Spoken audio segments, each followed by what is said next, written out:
Now here the sets are identified, or it's been normally used for a character matching.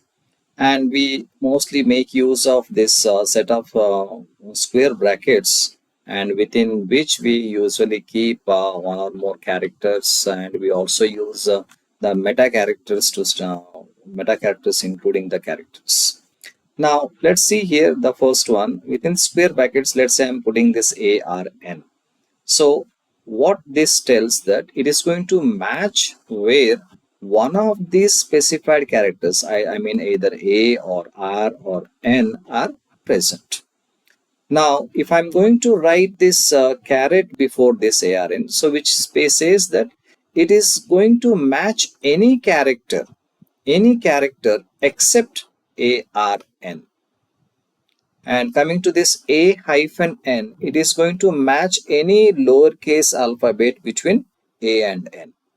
So when I'm writing small a to small z and capital A to capital Z, it is of course going to match with any character between your small and small z and capital A and capital Z. That is either lowercase or uppercase.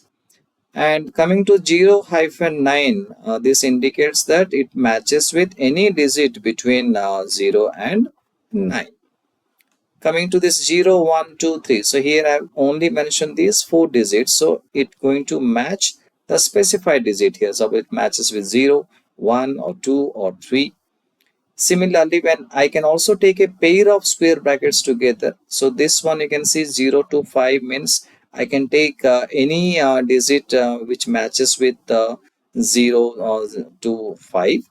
Whereas the 0 to 9, I can have anything which is going to start with 0 up to 9.